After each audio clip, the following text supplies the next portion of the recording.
नमस्कार. अभिनव स्टडीजमध्ये आपण महाराष्ट्र गृहनिर्माण व क्षेत्रविकास प्राधिकरण म्हाडा भरती 2021 साठी आपण मराठी भाषा पाहत आहोत. तर मराठी भाषेच्या प्रश्नांवर जास्तीत जास्त आपली तयारी होण्यासाठी आपण या ठिकाणी प्रश्नसंच 4 पाहणार आहोत. तर प्रश्न पहिला आहे, तो घरी जातो या वाक्यातील प्रयोग कोणता? तर तो घरी जातो हे वर्तमान काळी वाक्य आपल्याला दिसत आहे, त्यामुळे पर्याय क्रमांक बी आपला या ठिकाणी बरोबर आहे. कर्तरी प्रयोगाचं हे वाक्य आहे, तो घरी जातो. त्यानंतरचा प्रश्न आहे, खालील वाक्यातील ठळक शब्दांचा प्रकार ओळखा. ठळक शब्द दिलेला आहे, असल्या झोपड्या ठेवून काय करायचं? असल्या झोपड्या हा ठळक शब्द आहे आपला, तर या ठिकाणी पर्याय क्रमांक बी आपला बरोबर आहे. सार्वनामिक विशेषण. सार्वनामिक विशेषणावर आपण मागील प्रश्नसंचामध्ये सराव करून घेतलेला आहे. त्यानंतरचा प्रश्न आहे आपला, अयोग्य जोडी शोधा. या ठिकाणी पर्याय क्रमांक डी आपला बरोबर आहे. अयोग्य जोडी आपल्याला सांगितलेली आहे. लीळा चरित्र हे म्हाई भट्ट यांनी लीळा चरित्र लिहिलेलं आहे आणि ते कोणावर लिहिलेलं आहे तर चक्रधर स्वामी यांच्यावरती या चरित्रामध्ये त्यांचा उल्लेख केलेला आहे. त्यामुळे पर्याय क्रमांक डी आपला या ठिकाणी अयोग्य आहे. पर्याय क्रमांक डी आपल्या या ठिकाणी बरोबर आहे आणि ती अयोग्य जोडी आहे. तर म्हाई भट्ट यांनी लीळा चरित्र लिहिलेलं आहे. विवेक सिंधू मुकुंदराज यांनी लिहिलेला आहे. भावार्थ दीपिका ही संत ज्ञानेश्वरांनी लिहिलेली आहे. अमृतानुभव संत ज्ञानेश्वरांनी लिहिलेला आहे. त्यानंतरचा प्रश्न आहे, तो, ती, तू, त्या यामधील द्वितीय पुरुषवाचक सर्वनाम कोणते आहे? तर या ठिकाणी फक्त द्वितीय पुरुषवाचक शोधा म्हणून दिलेला आहे. तर या ठिकाणी द्वितीय पुरुषवाचक हे सर्वनाम आहे. तर पर्याय क्रमांक सी आपला या ठिकाणी बरोबर आहे, तू. तर या ठिकाणी आपण थोडक्यात सर्वनामाबद्दल माहिती घेऊयात. तर सर्वनाम केव्हा वापरतो आपण? तर सर्वनाम वापरताना काय तर नामाचा वारंवार वापर जेव्हा होतो तो टाळण्यासाठी आपण नामाऐवजी शब्द जो वापरतो त्याला सर्वनाम असे म्हणतात. मग या ठिकाणी सर्वनामांचे काही प्रकार आहेत. मग सर्वनामामध्ये 6 प्रकार आहेत. मग त्यातील आपण हा पुरुषवाचक सर्वनाम या ठिकाणी आपण पाहणार आहोत. तर पुरुषवाचक सर्वनामामध्ये काय असतं तर प्रथम पुरुषवाचक असतं, द्वितीय पुरुषवाचक असतं आणि तृतीय पुरुषवाचक असतं. तर प्रथम पुरुषवाचकामध्ये बोलणारा स्वतःविषयी बोलताना सर्वनामाचा वापर आपण या ठिकाणी करतो, म्हणजे मी, आम्ही, आपण, स्वतः असं. द्वितीय पुरुषवाचक मध्ये आपण जेव्हा बोलणारा ज्याच्याशी बोलावायचे आहे याचा उल्लेख आपण करतो, तर या ठिकाणी तेव्हा ते द्वितीय पुरुषवाचक असतं, म्हणजे तू, तुम्ही. त्यानंतर तृतीय पुरुषवाचक सर्वनाम. तर या ठिकाणी तृतीय पुरुषवाचक हे जेव्हा आपण बोलणारा दुसऱ्या व्यक्तीशी बोलताना जेव्हा तिसऱ्याचा आपण उल्लेख करतो, जेव्हा 2 व्यक्ती जर बोलत असतील आणि ते तिसऱ्याबद्दल बोलत असतील तर तेव्हा ते तृतीय पुरुषवाचक सर्वनाम असेल. तर या ठिकाणी काय तो, ती, ते, त्या. ठीक आहे. त्यामुळे आपलं द्वितीय पुरुषवाचक आहे म्हणजे दुसऱ्याला आपण बोलत आहोत, त्यामुळे पर्याय क्रमांक सी आपला या ठिकाणी बरोबर आहे, तू.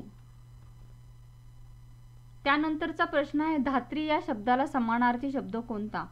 तर धात्री या शब्दाला समानार्थी शब्द आहे पृथ्वी. पर्याय क्रमांक सी. धात्रीला धत्री, धात्री, धरित्री, धरणी, वसुंधरा असे नाव आहेत. ठीक आहे. त्यानंतरचा प्रश्न आहे, कटाक्ष असणे. कटाक्ष असणे म्हणजे काय तर विशेष लक्ष असणे. पर्याय क्रमांक डी आपला या ठिकाणी बरोबर आहे.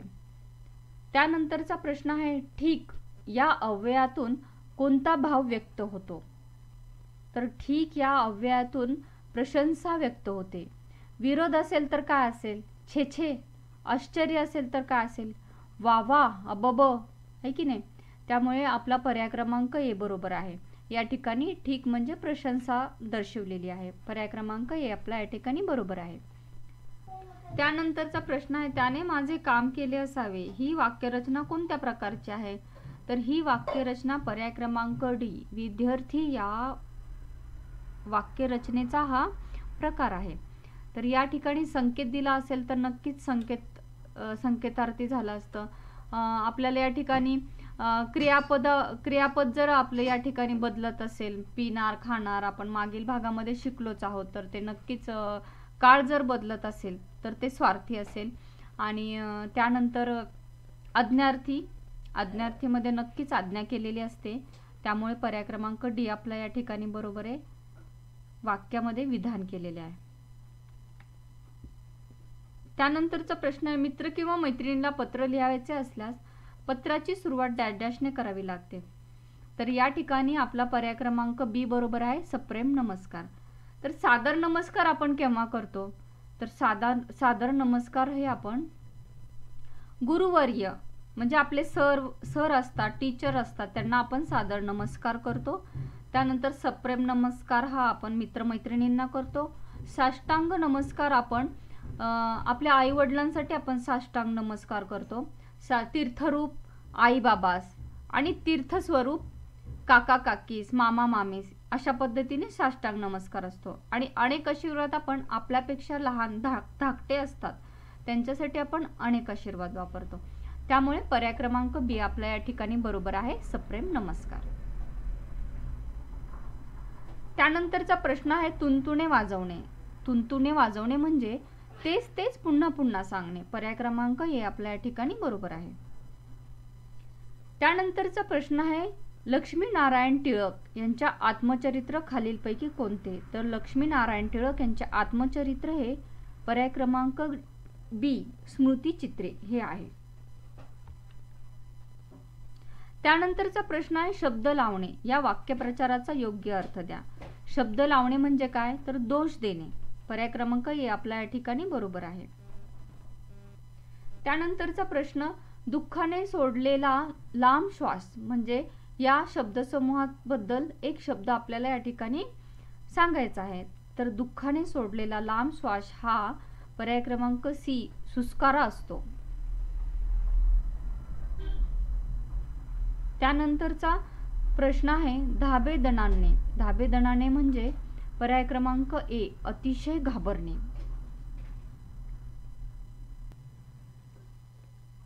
त्यानंतरचा प्रश्न आहे बेसुमार. बेसुमारचा आपल्याला या ठिकाणी विरुद्धार्थी शब्द विचारलेला आहे, म्हणून पर्याय क्रमांक आपला सी बरोबर आहे, सुरेल. या ठिकाणी काही वेळेला आपल्याला चिन्ह दर्शवलेलं नसतं किंवा सांगितलेलंही नसतं की आपल्याला प्रश्न काय आहे. वाक्य दिलेलं असतं आणि खाली पर्याय दिलेले असतात, त्यातून आपल्याला लक्षात आलं पाहिजे की आपल्याला प्रश्न काय विचारलेला आहे. तर या ठिकाणी मी दिलेलं आहे बेसूर आणि पुढे मी विरुद्धार्थीचं चिन्ह दिलेलं आहे, काही वेळेला ते नसतं. तर अशा वेळेला आपल्याला योग्य उत्तर समजलं पाहिजे, त्यासाठी आपल्याला प्रश्नांवर जास्तीत जास्त सराव झाला पाहिजे, तेव्हाच ते आपल्याला उत्तर पटकन भेटायला मदत होते. त्यानंतरचा प्रश्न आहे श्रीलंका हे एक बेट आहे. तर वाक्य आपल्याला दिलेलं आहे आणि खाली काही प्रकार दिलेले आहेत. तर यामध्ये विशेष नाम हे आपले या ठिकाणी उत्तर बरोबर आहे, कारण एका बेटाला आपण श्रीलंका हे नाव दिले, विशेष नाम दिलेलं आहे, त्यामुळे पर्याय क्रमांक ए आपल्या या ठिकाणी बरोबर आहे. त्यानंतरचा प्रश्न आहे मित्राच्या उदयाने कोणाला आनंद होणार नाही, याचा अलंकार आपल्याला या ठिकाणी ओळखायचा आहे. तर या ठिकाणी पर्याय क्रमांक ए आपला बरोबर आहे, श्लेष अलंकार. तर अलंकाराबद्दल आपण थोडक्यात एक मी तुम्हाला सांगते. अलंकाराचे काही प्रकार पडतात पहा, शब्दालंकार आणि अर्थालंकार. शब्दालंकारामध्ये अनुप्रास, यमक आणि श्लेष हे 3 प्रकार या ठिकाणी शब्दालंकारामध्ये पडतात. आणि अर्थालंकारामध्ये एकूण 10 प्रकार पडतात. उपमा, उत्प्रेक्षा, उपसंती, अनन्वय, रूपक, अतिशयोक्ती, दृष्टांत, विरोधाभास, चेतनागुणोक्ती आणि अर्थांतरंधास. तर या ठिकाणी आपण पर्यायामध्ये जे दिलेले आहेत त्यांच्याबद्दलच माहिती घेऊयात. तर या ठिकाणी आपल्याला दिलेला आहे पहिला पर्याय श्लेष अलंकार. तर श्लेष अलंकारामध्ये एकच शब्द 2 अर्थांनी वापरला जातो, तेव्हा तो श्लेष अलंकार होतो. या ठिकाणी आपल्याला प्रश्न जो विचारलेला आहे तो एकच शब्द आहे आणि तो आपल्याला दोन अर्थाने आपण या ठिकाणी त्याचा उपयोग होतो. या ठिकाणी आपण बोलत आहोत, त्यामुळे आपला पर्याय क्रमांक ए बरोबर आहे, श्लेष अलंकार. त्यानंतरचा आपल्याला दिलेला आहे यमक. तर यमक काय म्हणतं, तर विशिष्ट शब्दांची मांडणी करून एक ताल निर्माण होतो, म्हणजे आपण रायमिंग वर्ड्स तयार होतात. म्हणजे गाणं म्हणलं जातं थोडक्यात, ते झालं यमक. त्यानंतरचा आहे रूपक अलंकार. तर रूपक अलंकार हा आपल्याला अर्थालंकारामधला प्रकार आहे.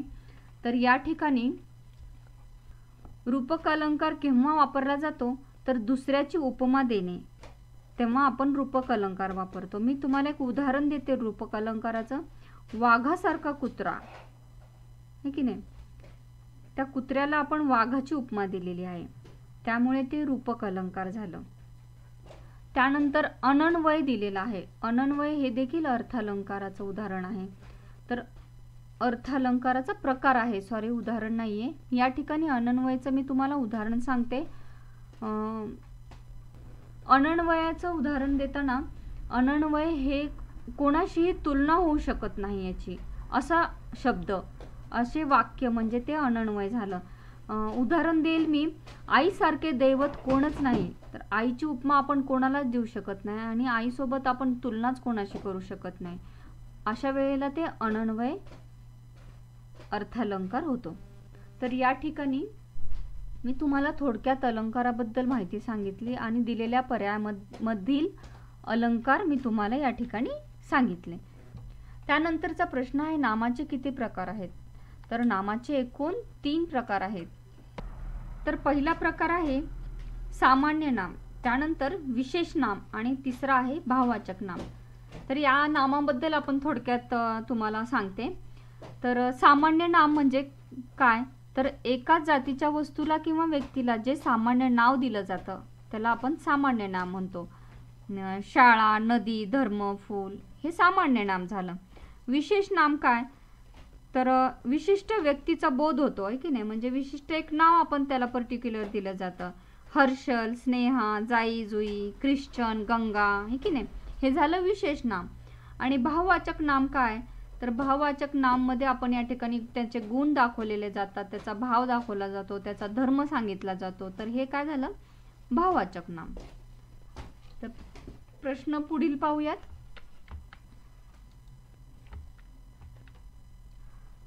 कष्टसाध्य, तर खाली पर्याय आपल्याला 4 दिलेले आहेत. तर यामध्ये आपल्याला समास विचारत आहेत. तर कष्टसाध्य हे विभक्ती तत्पुरुष समासाचं उदाहरण आहे. तर समासाबद्दल आपण मागील भागामध्ये प्रश्नसंचामध्ये माहिती घेतलेली आहे. तर पुढे जाऊयात. नाक मुरडणे, वाक्यप्रचार अर्थ कोणता? ह्या वाक्यप्रचाराचा अर्थ कोणता असं विचारलेलं आहे. तर या वाक्यप्रचाराचा अर्थ आहे नापसंती दाखवणे. पर्याय क्रमांक ए आपला या ठिकाणी बरोबर आहे.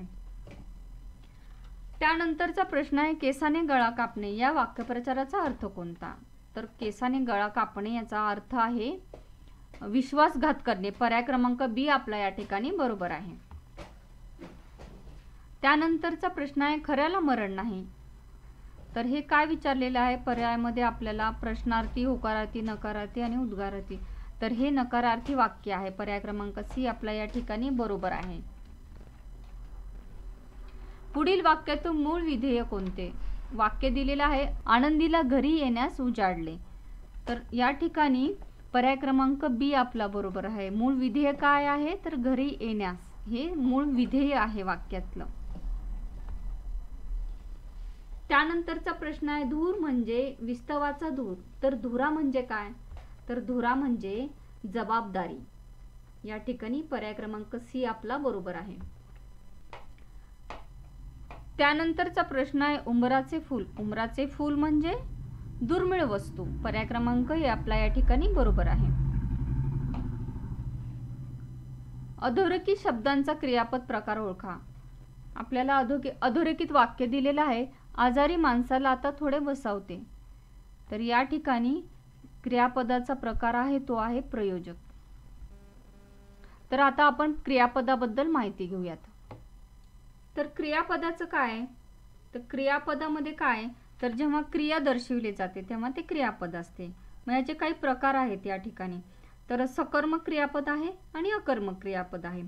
तर सकर्मक क्रियापदामध्ये काय असतं, तर वाक्याचा अर्थ पूर्ण होण्याकरिता जेव्हा कर्माची गरज असते, कर्माची जेव्हा आपल्याला गरज असते तेव्हा ते सकर्मक असतं. आणि अकर्मक क्रियापद केव्हा असतं, जेव्हा आपल्याला कर्माची गरज नसते. कर्माची गरज नसते, फक्त कर्ताच असतो, तेव्हा ते अकर्मक क्रियापद झालं. मग यामध्ये क्रियापदाचे काही प्रकार आहेत.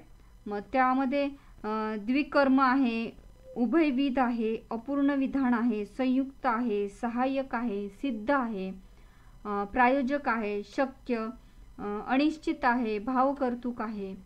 हे क्रियापदाचे प्रकार आहेत. मग यामध्ये आपण पर्यायामध्ये जे दिलेले प्रकार आहेत ते अभ्यासूयात. तर या ठिकाणी आपण पाहूयात शक्य क्रियापद म्हणजे काय.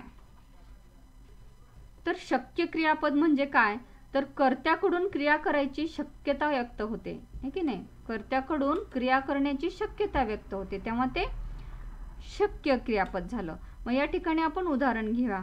मला आता काम करवते, है की नाही. त्यामुळे ते शक्य क्रियापद आहे. त्यानंतरचं आहे संयुक्त. संयुक्त म्हणजे काय. संयुक्त मध्ये काय असतं, तर धातू साधित असतं आणि दुसरं असतं ते सहाय्यक क्रियापद त्याला लागलेलं असतं. मग उदाहरण काय घेणार आपण. क्रीडांगणाहून मुले खेळू लागली. तर खेळू काय आहे, धातू साधित आहे, आणि लागली काय, हे सहाय्यक क्रियापद आहे. त्याच्यामुळे अशा प्रकारची उदाहरणं या संयुक्त मध्ये येतात. प्रयोजक काय. आता वरील उदाहरण आपल्याला काय दिले, आजारी माणसाला आता थोडे बसावते, हे आपलं प्रयोजकचं उदाहरण आहे. तर प्रयोजक मध्ये जेव्हा करता ती क्रिया स्वतः न करता दुसऱ्या कोणाला तरी करायला लावत आहे, तेव्हा ते प्रयोजक झालं. उदाहरण वरी दिलेलंच आहे, तरी पण मी तुम्हाला दुसरं उदाहरण अजून एक सांगते. आई मुलांना हसविते, हे की नाही. करता कसा आहे, स्वतः क्रिया न करता कोणाला तरी करवत आहे, अशा वेळेला ते प्रयोजक क्रियापद वापरलं जातं. आता आजारी माणसाला आता थोडे बसवते, हे आजारी माणूस तो आहे ह्याच्याबद्दल कोणतरी सांगत आहे की नाही, त्याच्याकडून क्रिया घडलेली आपण ऐकत आहोत, त्याच्यामुळे हे प्रयोजकचं उदाहरण आहे.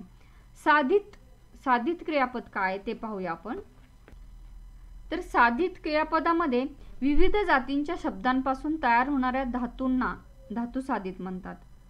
मग उदाहरण काय देईल मी तुम्हाला या ठिकाणी.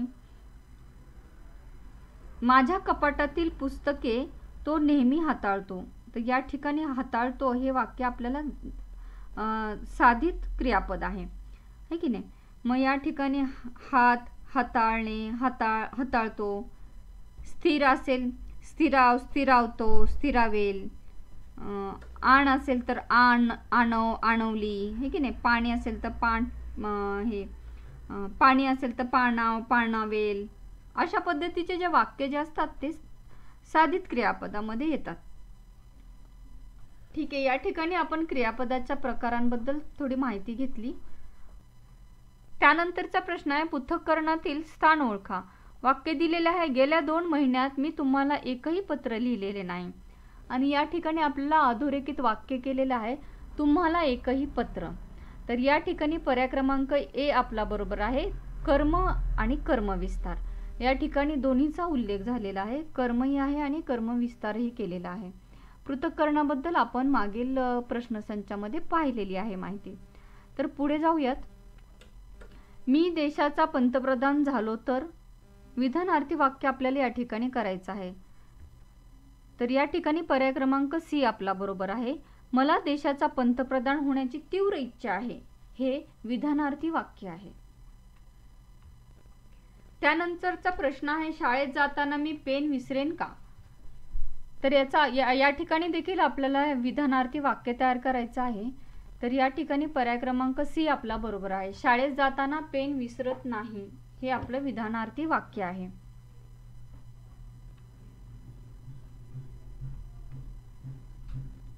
त्यानंतरचा प्रश्न आहे, आकाश पाताळ एक करणे या वाक्यप्रचाराचा अर्थ ओळखा. तर या ठिकाणी या वाक्यप्रचाराचा अर्थ आहे पर्याय क्रमांक सी, संतापाने थैमान घालणे. त्यानंतरचा प्रश्न आहे, काही केल्या असत्य बोलू नये. तर या ठिकाणी पर्याय क्रमांक बी आपला बरोबर आहे. हे वाक्य नकारार्थी आहे. राजेश विटीदांडू खेळत होता. वाक्यातील आपल्याला या ठिकाणी काळ ओळखायचा आहे. तर या ठिकाणी आपला पर्याय क्रमांक बी बरोबर आहे, अपूर्ण भूतकाळ. काळाबद्दल आपण मागील काही प्रश्नसंचामध्ये माहिती घेतलेली आहे. या ठिकाणी आपण फक्त प्रश्न पाहत आहोत. राजेश विटीदांडू खेळत होता याचं काळ आहे अपूर्ण भूतकाळ. तर ठीक आहे विद्यार्थी मित्र मैत्रिणींनो, धन्यवाद. आपल्याला व्हिडिओ नक्कीच आवडला असेल. आमच्या चॅनलला लाईक करा, शेअर करा आणि सबस्क्राईब करायला विसरू नका.